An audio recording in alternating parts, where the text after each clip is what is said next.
Welcome to the J. Kim Show, Hong Kong's first dedicated podcast on investing in Asia. Join us as we survey the land and discover the greatest companies and most profitable investment opportunities in Asia. If this is your first time listening, thank you for stopping by. This podcast is produced every week with the goal of providing actionable insights to you, the listener, with every single episode. And now, on to the show. So I'm sitting here with Clarence Ling, who is the co-founder and chief development officer of Ztour, Hong Kong's first online grocery specialist. Clarence has a very broad entrepreneurial and investing background. Apart from managing one of the largest private property development companies in Hong Kong, he's also helped dozens of overseas companies on their Asia expansion, and he's also an active investor in more than 20 startups globally, including Lala Move, which is either at or very close to becoming a unicorn. So, Clarence, thank you for inviting me to your office. And I always like to do these things in person, and it's rare that I get a chance to do so. So it's a good thing that timing actually didn't work out last time, and so we were able to do it in person. So nice meeting you. Yeah, absolutely.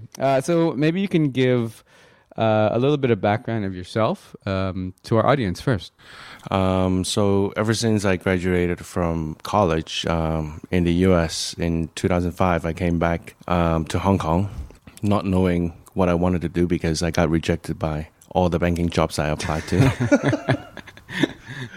22 to be exact. Wow.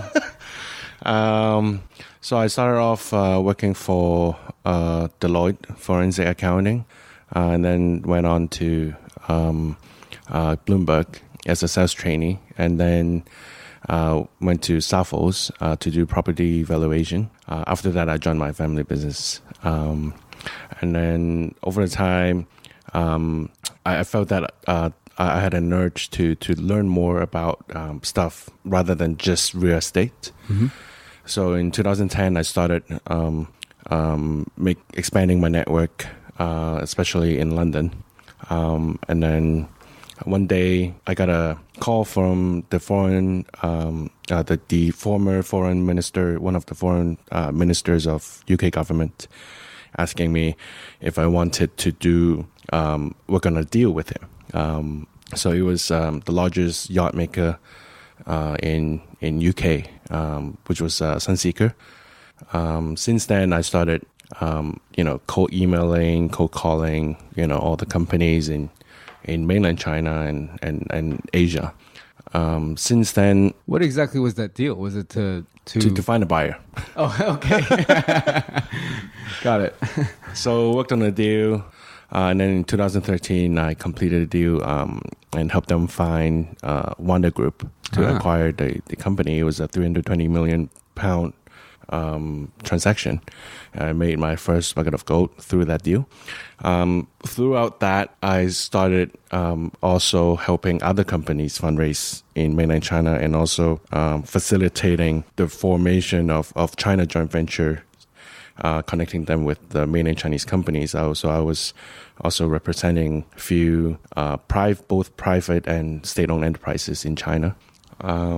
And in 2014, I felt that, I started to think about what's the meaning of doing this, as a broker, right? Right.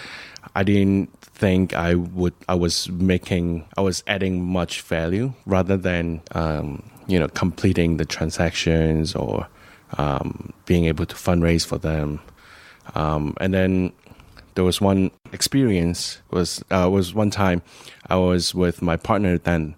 We were in London, meeting with a startup, an indoor theme park startup. And then the two co-founders presented to us. And then I loved the idea. And then basically my partner said, Clarence, don't waste time on small deals. Because you spend the same amount of time and effort on small deals and big deals, but you make a lot more in bigger deals, right? And I didn't really agree to that. So I set up another meeting to meet with the two co-founders of that specific startup afterwards. And then we met for 2 hours, and I told them, I'm very interested in investing in you guys. because then I already had money from the Sunseeker deal. Right. So I wanted to invest in them and then help them basically figure out the Asia expansion strategy and also fundraising strategies. And then since then, I started investing in startups. That was your foray into the startup world, right? Yeah. So it's pretty interesting because, you obviously have a real estate background. Your family's in real estate, a pretty prominent real estate, company here in Hong Kong. And was there some tension or when you weren't sort of diving headfirst all into the family business versus you wanting to go out and maybe make some money on your own via these deals or maybe in startup investing? Did you experience any sort of pressure within your family, or was it sort of encouraged? And this is a lot of traditional Asian parents, they have an idea of what they want their children to do, and they have very opinionated about that. My dad wanted me to be a doctor, and I ended up being a banker. So it was like the complete opposite of what he wanted. But over time, he was okay with it, right? So I'm just curious, coming from a family like yours, was there any sort of pressure, or were they very supportive of your decisions?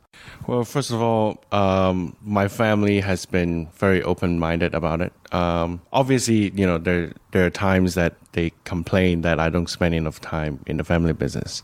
But at the same time, I still remember when I first joined my family business, my dad told me never only rely on the family business. And in 2009, 2010, I started to realize our family business is a very conservative and stable business. Mm-hmm. And me back then, 20-something year olds, I never thought, working for my family business for a few years, after working for them for a few years, I just felt that I had already learned quite a lot, in terms of real estate. Mm-hmm. And because we are very highly focused on real estate, specifically Hong Kong. Right. I felt the urge of learning more about businesses, mm-hmm. right? And hence I started, working on deals as a broker. Right. Obviously, being a broker was no glamorous job. You take a lot of poop from your clients and everything, and then my family would feel, it's not like you're lacking money, why are you doing this, right? But to me, the satisfaction comes from being able to make things happen. And especially back then, I was one of the first batch of people doing cross-border transactions, right, on my own. And it was kind of like one of my motives was to prove those, banks that turned me down back then. Yeah, sure. Yeah, absolutely. And my satisfaction comes from connecting the dots, right, in this world. And how I can leverage the network that I built on my own, mm-hmm. And my satisfaction comes from being able to have these great businesses to be able to be seen by visionary investors. I'll say this before we move on to the startup investing side of your story. I'll say this. You talk about broking these deals and how it's not that glamorous, but I will say that it's extremely difficult to do. A lot of people have, even myself, I've come across these deals, and they seem very easy to execute. All you have to do is just find some rich Chinese buyer, and they'll take this deal, and you can make a nice cut. And to be very honest with you, Clarence, you're one of the few people that I actually know in person. You always hear about people closing these deals, but you never actually meet them. And so you're one of the few that I actually have met in person that has actually successfully executed this type of deal. When I was working in banking, I had this this desire to do this sort of thing because the money's good if you find the other side and you can match and you get a good, nice commission. And a lot of people get lured into trying to, let's just, all we need is a couple deals, a couple of rich Chinese guys, and we're gonna be golden. But it's actually very, very, very difficult. So it's commendable what you did, and you did it sort of on your own. Thanks. So, yeah. So let's move on to your startup investing side. You kind of dove in headfirst into startup investing, like many of us do. I got enamored with startup investing right around the time when, I think it was 2010. It was right before sort of Facebook and Twitter went public, but they were very frothy. I think Tesla went public in 2010, and that was kind of very, very interesting for me. A couple years after the financial crisis, so I had some time to digest, and I was very burnt out and tired with finance. So I was like, I want to look at early stage investing. You've actually been very successful on paper to now with your investments. Maybe you could spend a little bit of time just talking about what your diligence process is, investment philosophy and processes, and how you find these types of investments that you go into. At first, in terms of investing in startups, I never knew what to do at first. I just knew, as I said earlier, I really admired the passion and the vision that the two co-founders of the indoor theme park company, that how much passion they had and what their plan was, even though it was just a PowerPoint presentation. I think I've been pretty good at evaluating people rather than the business model. Right. And since then, obviously, every startup investor had to pay tuition, right? Going through that process. I wouldn't say I've been a very successful startup investor. There obviously a few bets that I made were not that good. But I think the key for me, my investing theory is that I like to support visionary startup founders rather than how much I get out of it. Right. I think obviously startup investing my personal money instead of investing on behalf of LPs. Is a lot, in my point of view, is a lot easier because I can make an investment decision based on, I would say, my emotions, my passion for the business, or even every startup that I invest, I have a specific agenda behind it. Be it I want to build a closer relationship with the founder, or I never really focus on the business model. I mean, for example, Lala Move, right? When I invested in 2014, I could have easily just invest in GoGo Van, because back then GoGo Van was much bigger. Right? Sure. So basically, I searched for Xing on LinkedIn. I requested to connect and accepted. And then after that, I messaged him and said, would you like to grab a coffee? And then I think the next day or 2 days later, we met up for a coffee for about 2 hours. And basically, I just said, just let me know how much allocation you have. I would really want to be involved. So it's more like I don't really put on the typical investor hat, right? When I meet with the entrepreneurs, I only invest in companies that I think I could add value to, right? If there's something, be it through my network, how I would be able to connect them with useful people or useful companies. Or basically, I see that maybe it's not this company, this venture, or down the road his next venture, or down the road I want to build a much closer relationship with the entrepreneur. Right. Basically, that's my theory in terms of picking the right people that I want to support, rather than focusing too much on the potential returns. That's right. Yeah. It's definitely you're fortunate in that when you institutionalize this investing game too much, and right now I feel like in early stage investing, there's too much money out there that needs to be deployed, and VCs are having a hard time finding companies, and you see these rounds are getting bigger and bigger and bigger, and you hear about SoftBank raising these ridiculous funds, and it's a problem because VC, as you're doing it yourself personally, is what I think originally what venture capital was meant to be.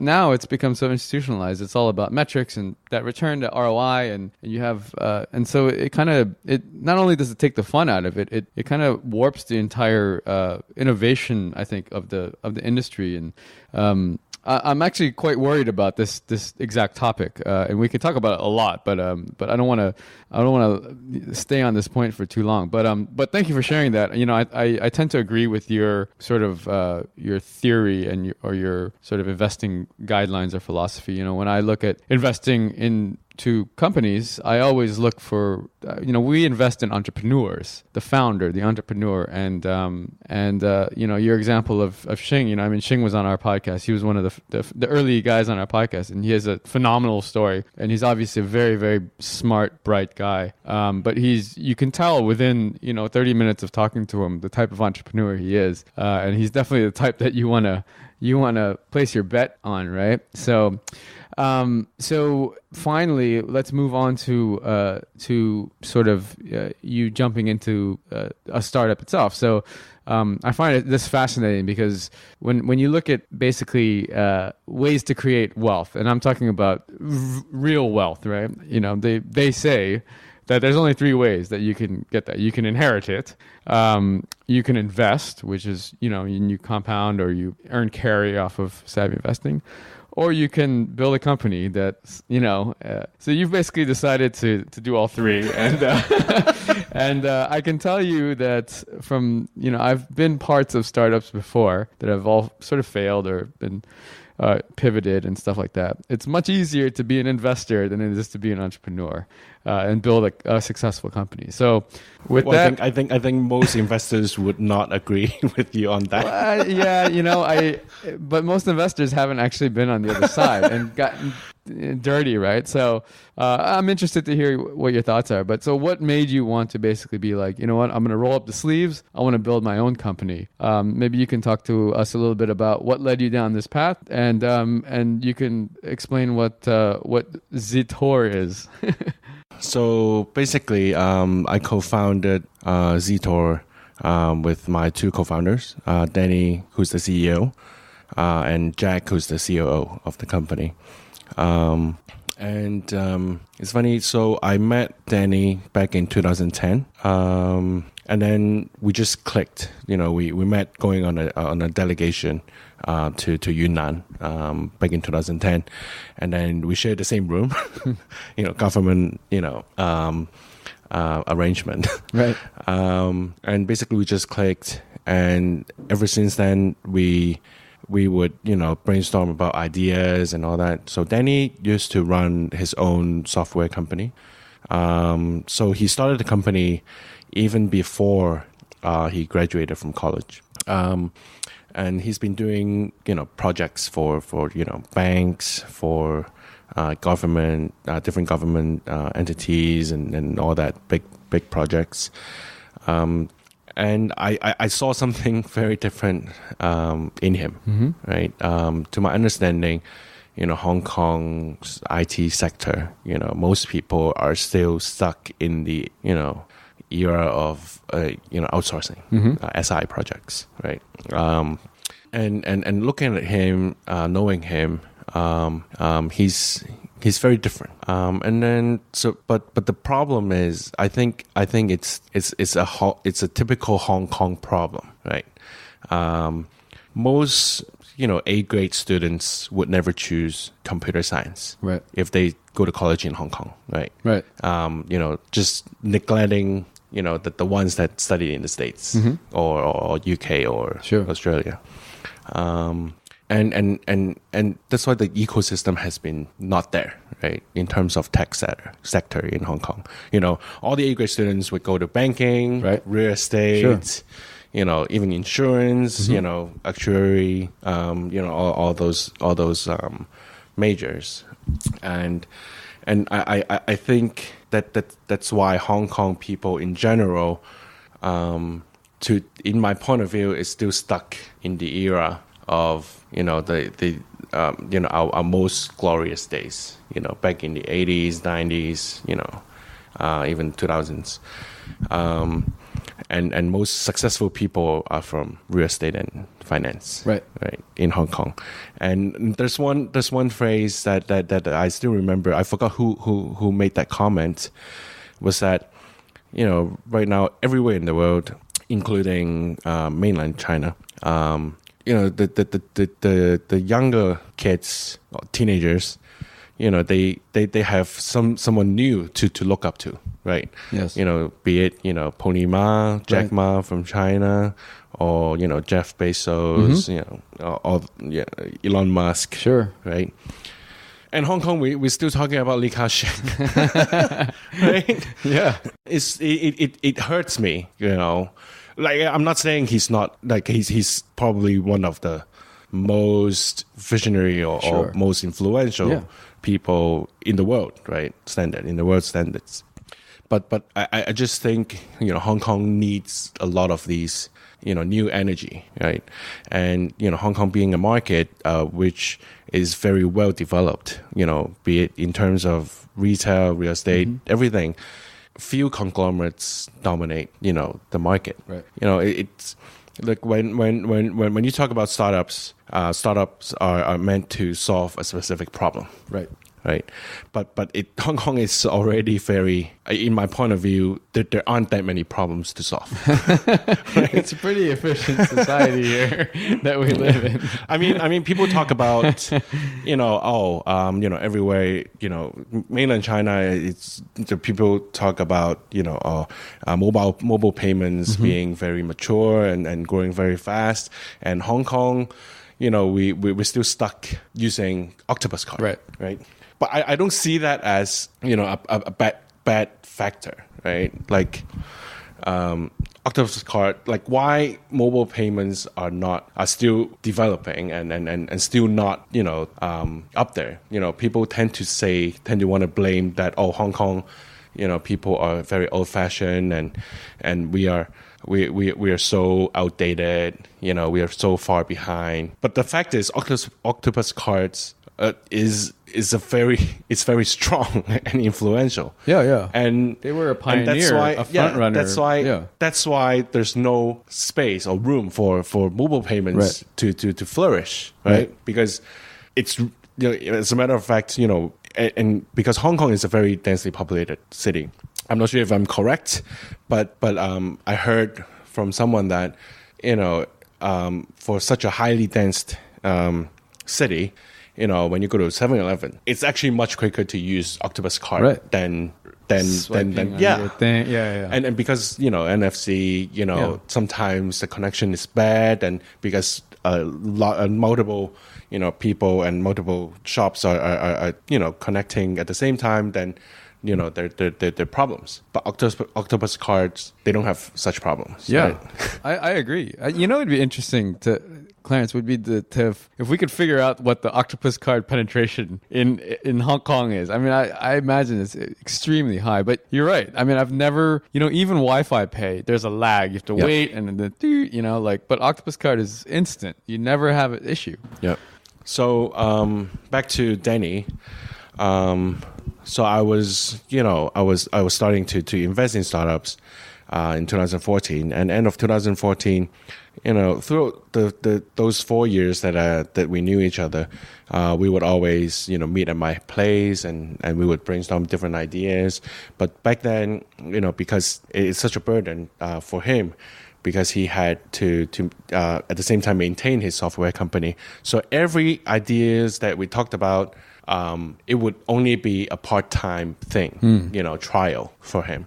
As you know, being an entrepreneur, doing just testing different ideas at the same time managing such a heavy operational business is very hard. So never had any success.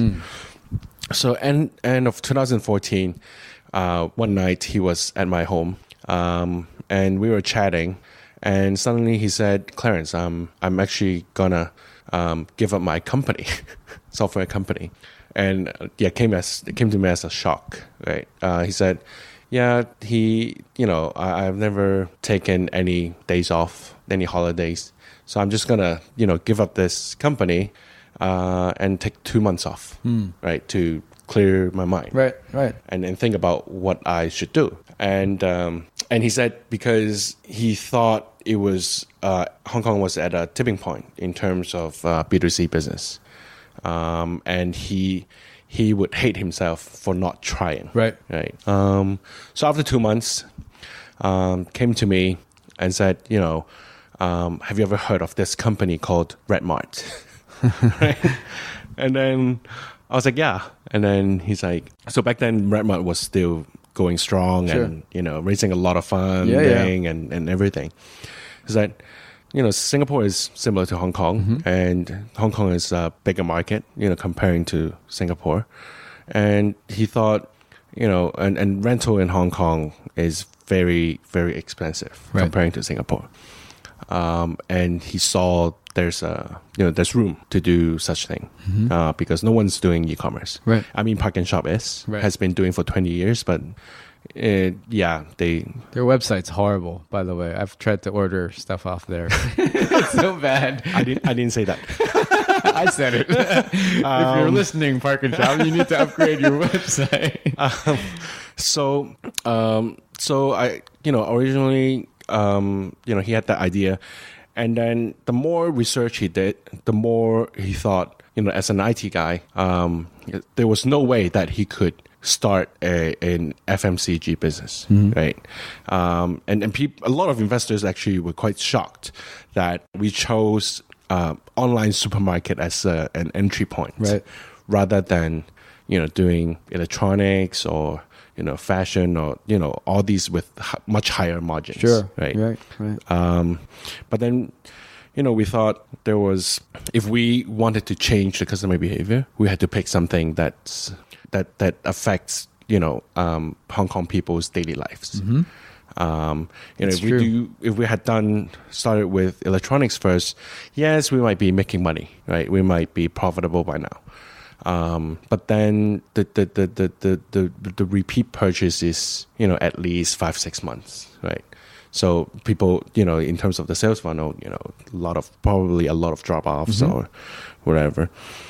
And then originally, so basically, he knew he had to find a partner with FMCG experience. Right. So he identified Jack, who was a COO. So Jack and Danny went to secondary school together. And Jack, worked at Park and Shop, and then B&Q. He set up B&Q in Hong Kong, and then went to San Miguel and Carlsberg. Right. So he was a high flyer. Back in Carlsberg, he was already on management level. Right? Wow. Okay. And Jack, to be honest, he working a corporate job was very relaxing for him, right? He was able, to spend a lot of time with his wife and kid and earning quite decent salary. Sure. And one day, so he started doing research with Danny. And then one day, Danny never dared to ask him to quit his job and come out because, typical Hong Kong person would never give up such a great job and, come out and start their own stuff, knowing it's going to be tough as hell. Yeah. Startup life, right? Especially Hong Kong people, right? General perception. And then one day, without Danny asking, Jack said, if you're serious, I'm going to quit my job and do this with you. Wow. Right? That's a sign. And then the two of them came to me again. Basically, in the first place, they wanted me to involve just as an investor, right? So they wanted me to invest in them. But then I felt, back in 2015, it was still the startup ecosystem is still not there. There's not as many accelerators, investors, and all that. And I felt it would be quite tough, especially most Hong Kong people think there's no startups that can go up against the conglomerates in Hong Kong. Sure. Right. It's not that we want to go up against them. It's just, I just felt, general perception of Hong Kong people with money. If you're just going to them to ask for money, with a PowerPoint, there's no way that, anyone would invest. Yeah, of course. Right. So there would never be a start. And I knew, a lot of Hong Kong entrepreneurs actually lack someone like me.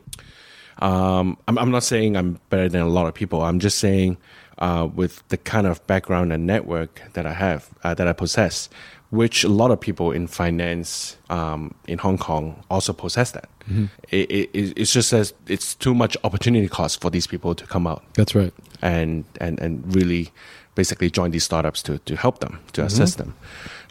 So it actually took me 2 months to convince Jack and Denny that they needed me. And we agreed, and basically we started fundraising, and we were able to raise $1.3 million US dollars before we formed the company. Oh wow! Okay. Right. So yeah, great start. So that was like a friends and family round. Yeah, without my family actually. Right. So we never wanted to involve our family, my family. First of all, it's risky, right? And True. And I never really wanted to affect my co-founders' judgment in terms of growing this business. Right. Because knowing that they would be emotionally, it would affect the judgment having my family involved. Yes. But then my family invested in our Series A. But by then it was already proof of concept. Proof of concepts and everything, and we were growing pretty rapidly. And my family followed Series B as well, having a different lead.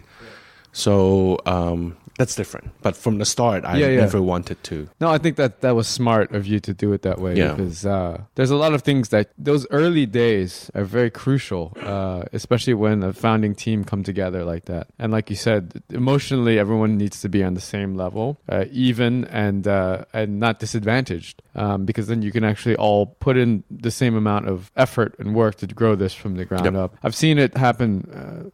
Look, every business partnership that has failed that I've been involved in, it's always a case of one business partner always thinking the other one is not pulling their weight, and vice versa, right? Yeah. So, and that comes in many different ways. Some people think that they can just write a check, and they think that, okay, I've contributed, right?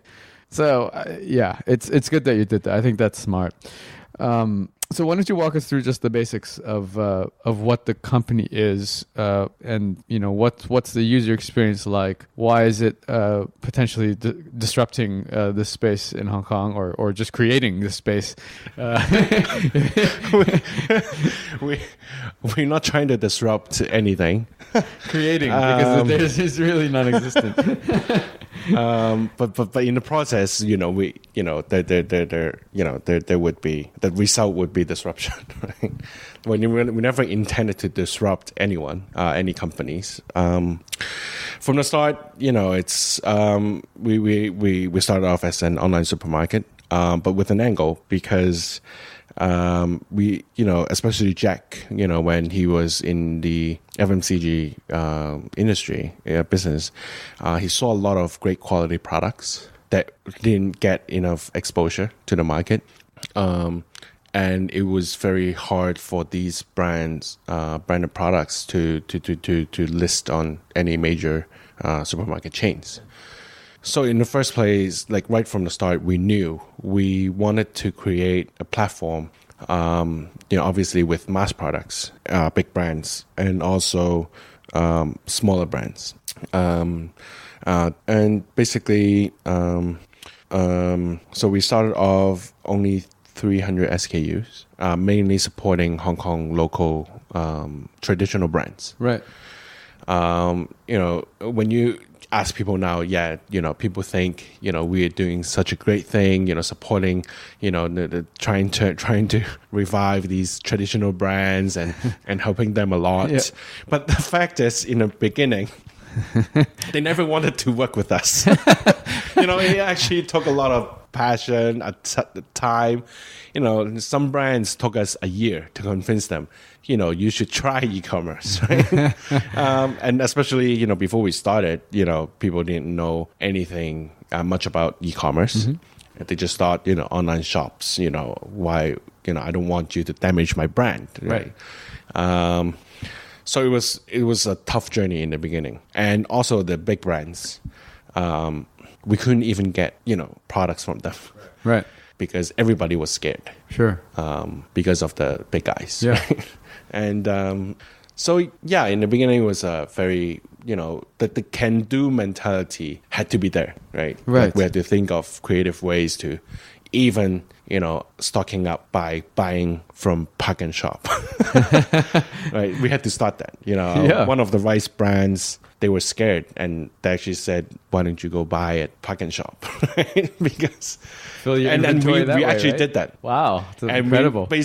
We were selling at the same price as we bought it from Park and Shop. Right? So we were actually burning a lot of money. In the beginning, per order, home delivery, not including the warehouse operation costs. Just the delivery cost to home was 100 Hong Kong dollar per order. Wow. Right? If you think about that, because we didn't have the volume, right? We had to start somewhere, and we were lucky enough to find someone that was willing to do that, because most people would turn us down. Yeah, of course. So we were burning a lot of money in the beginning, and then after a few months, we thought to ourselves, we're chatting amongst ourselves, and we were like, should we still do this business? Right? So we always have doubts, over the past 2 years. That's part of being an entrepreneur. Right? Yeah, and it was, before we started, everyone was like, mission impossible, blah, blah, blah. and when we were doing fundraising for our first round, all my friends, our friends, they were like, oh, so how much would you want us to invest, each of them? So we actually had 20-something investors in the first round. And then we were like, just 50 to 100,000 US would do, right? Yeah. Because we think it's risky. Like, even though, some of them wanted to invest more, it was like, no. Yeah. Don't. Yeah. Right? Definitely. So it was funny. And basically, quickly, like, I think because of our angle in the beginning, supporting Hong Kong local, really helped us a lot. We've got, like within the first year, we already got more than 50, free media coverage. Right. Because we support, Hong Kong local businesses. Yeah, that's great. Helping them. Because let's be real, like, there's a lot of traditional brands in Hong Kong. They have a lot of fans, right? A lot of people have heard of these brands. Right. But they only have one shop, probably somewhere in New Territories, right, or somewhere in Kwun Tong, right? And Hong Kong people, most people are very busy and at the same time lazy to, travel. Like, sure, even the people in Hong Kong Island, they think it's too far to travel to Kowloon, right? That's right, yeah. and so we feel that, it's...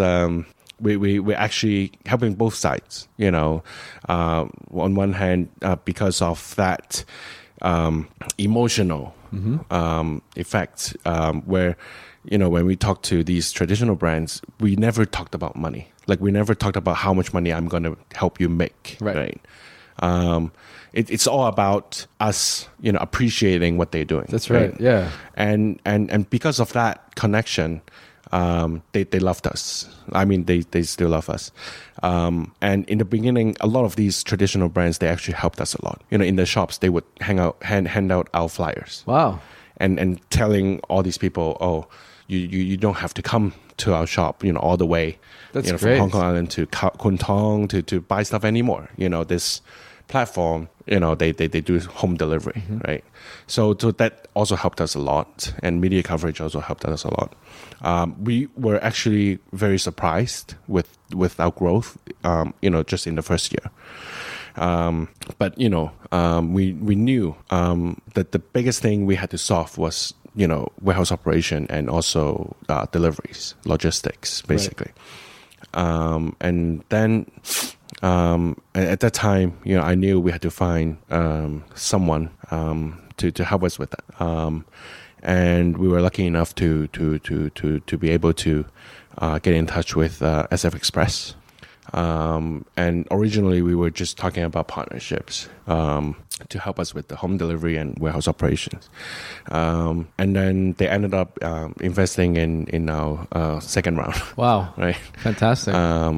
And with SF Express, it helped us tremendously because of the name. Yeah, sure. Even the big brands, the suppliers, the big suppliers, they knew, we had some kind of connection with SF Express. They were much more it's like instant credibility, confident, right? right? Yeah. And that helped us, perpetuate the growth after the second round of fundraising. And then basically through that, fast track to what we're doing right now. People always ask us why we are focusing on Hong Kong market instead of, expanding, to other markets geographically to be much more attractive to investors, right? But the three of us, we knew is that because it's the stuff we've been building over the past 3 years, including the logistics ecosystem and warehouse operation, we are confident that if we're not able to be successful in our home market, there's no way we're gonna expand globally. Yeah. I mean, it's very different from, say, companies like Lalamove, because they're very laser beam focused on a specific problem that they're solving, and it's very asset light, right?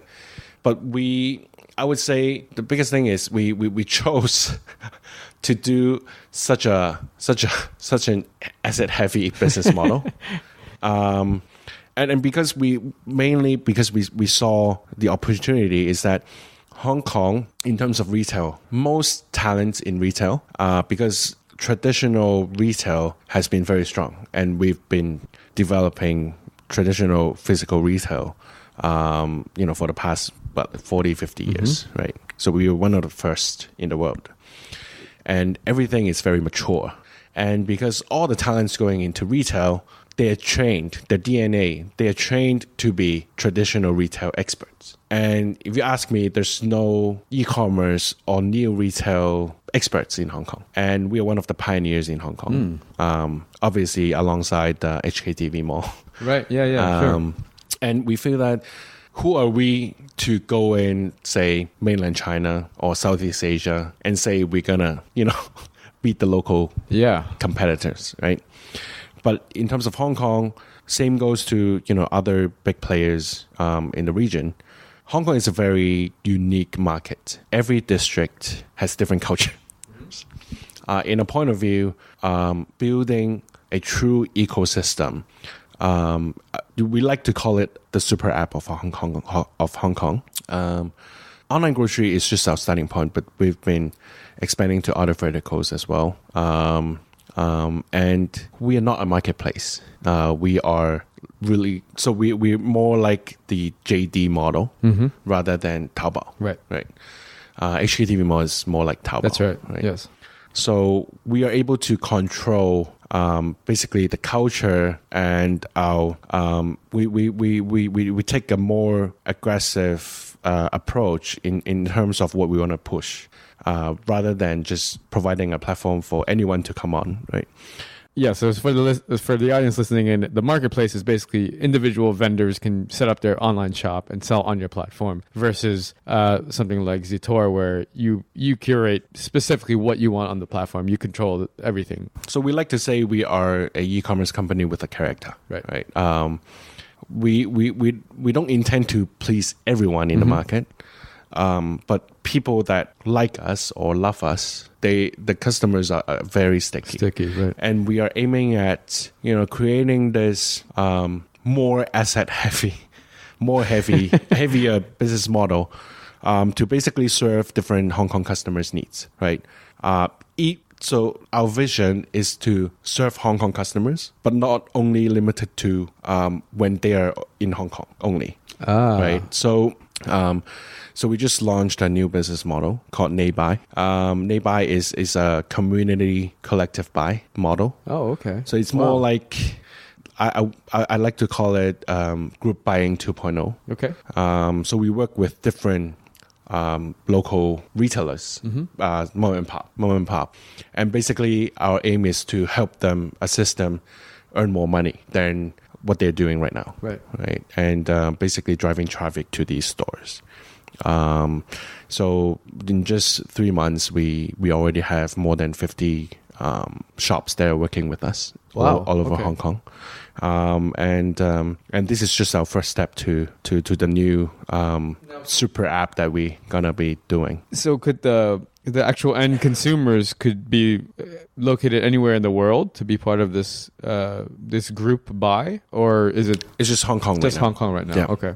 But it's a much more asset light model.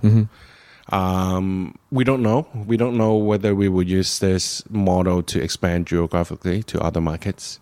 But at right now, in our roadmap, in the next 2-3 years, we're gonna keep on focusing on basically enhancing whatever we're doing, and also providing more products and services for our customers in Hong Kong. I think that's smart. It's smart that you are doubling down, tripling down, and focusing on nailing your home right, as opposed to just focusing on growth, which is it's a fine line. Well, there's pros and cons. Yeah, absolutely. Right? So we don't intend to attract the majority of the investors.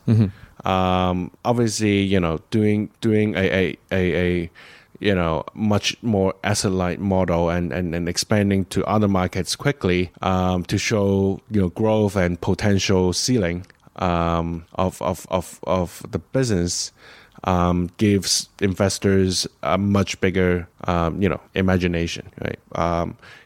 By default, we chose a smaller market to the investors' point of view. Small population, but we feel that yes, we chose a much smaller market comparing to mainland China or Southeast Asia. But I mean, mainland China, like any countries comparing to mainland China is small, right? And we feel that building a brand that's local Hong Kong gives us the credibility for, let's say, down the road, 5 to 10 years, if we decide to move into mainland China or Southeast Asia, we feel that it's meaningful, right? But at the same time, we as a startup, we have to be focused, and achieve different milestones, right, in the process. We feel that whatever we're doing right now, focusing on Hong Kong, gives us a very strong, what do you call that?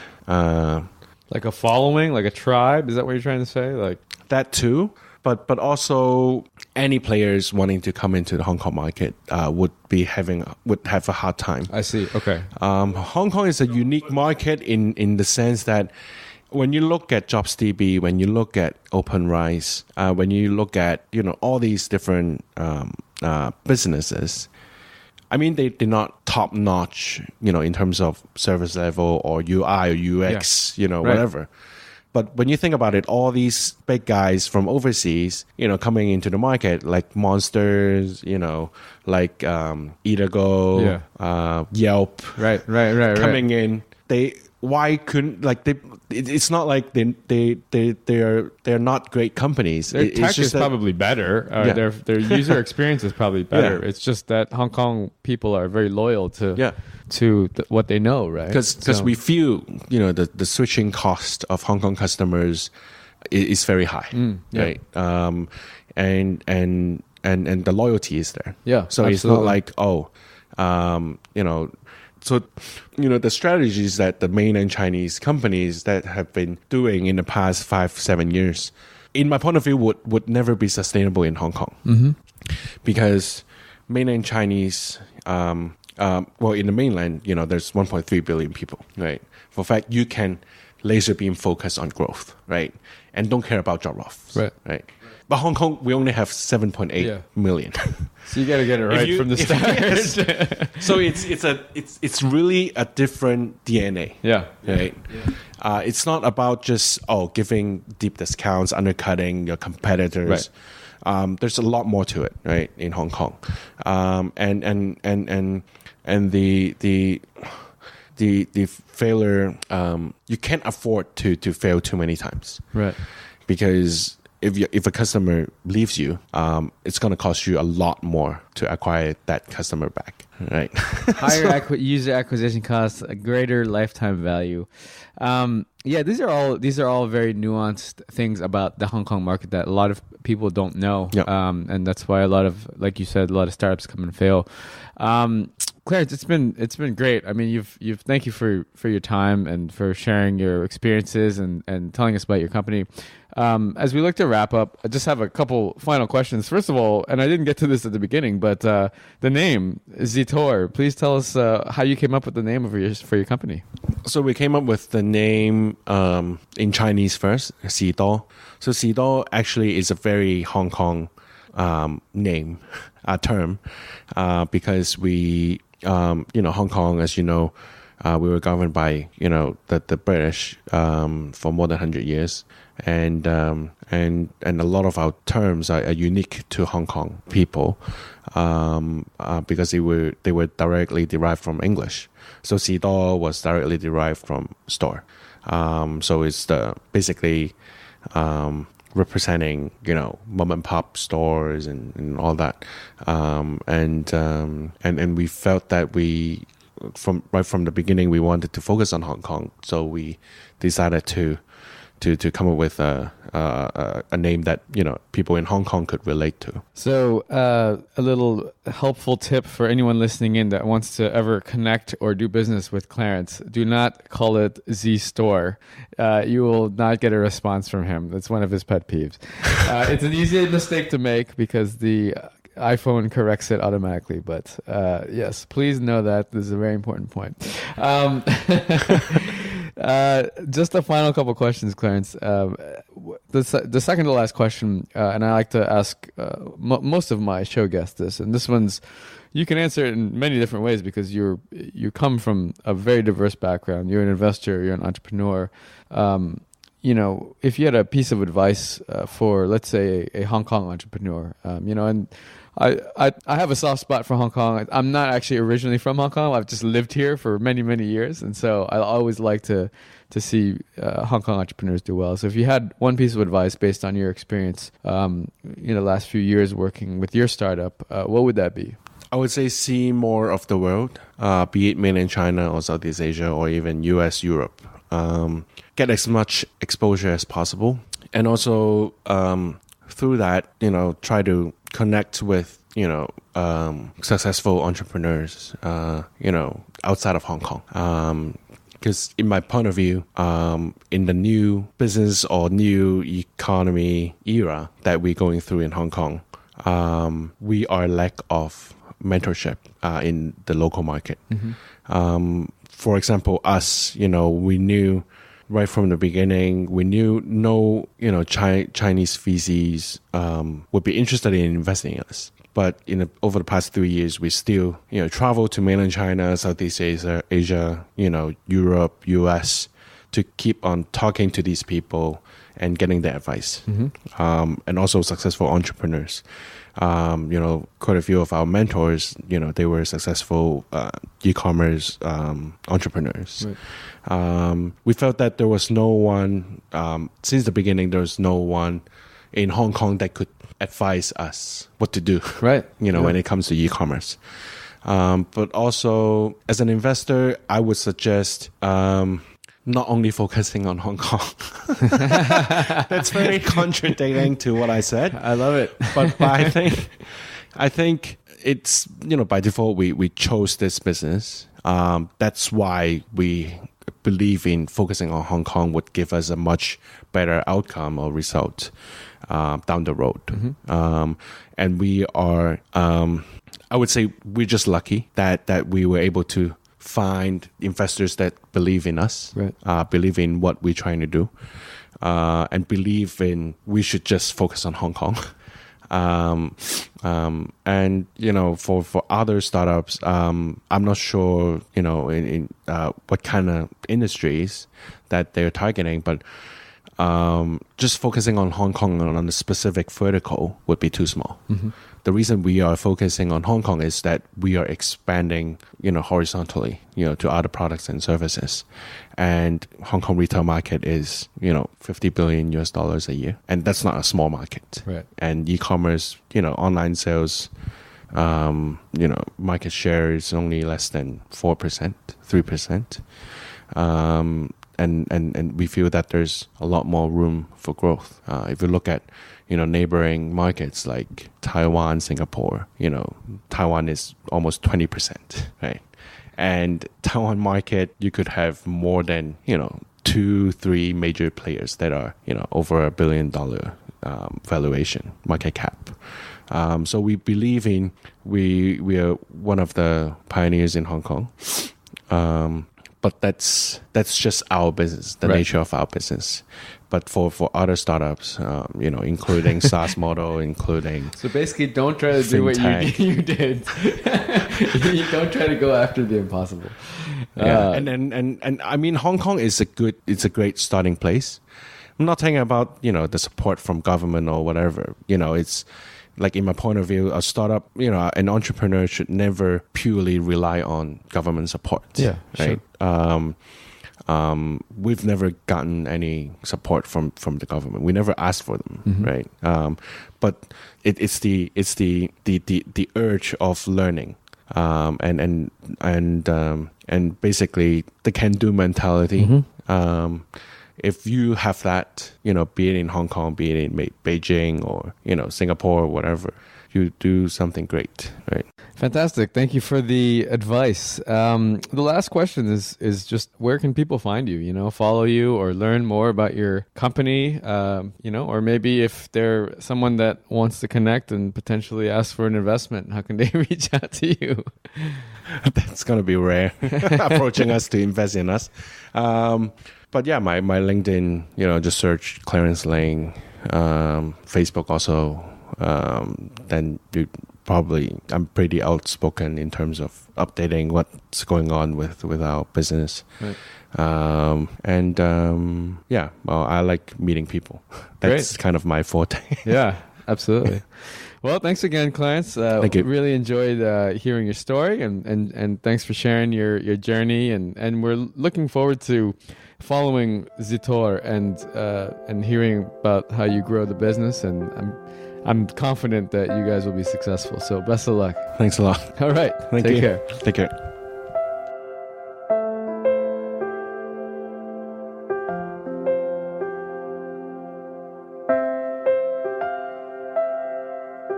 I hope you enjoyed today's episode.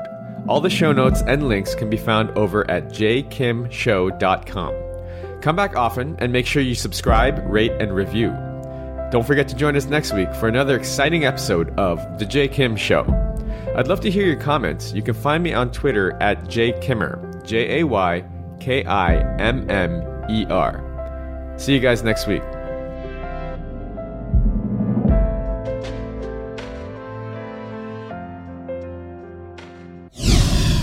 This podcast is brought to you by Hack Your Fitness, the high achiever's guide to getting ripped in under 3 hours a week. If you're anything like me, you're probably working a full-time job or jobs and trying to find time to balance family life, social life, and last but not least, fitness. Look, I get it. I'm a full-time investor and entrepreneur myself, and father of two. So how am I able to stay fit year-round without spending hours and hours in the gym killing myself on the cardio machine? After struggling for the last 15 years trying every workout and diet under the sun, I finally designed a system that allows me to achieve and maintain single-digit body fat for life in under 3 hours a week. Cardio not required. Head on over to hackyour.fitness and download my free 13-page guide that teaches you the simple science behind efficient fitness and smart nutrition and gives you everything you need to know to finally take control of your life. That's hackyour.fitness.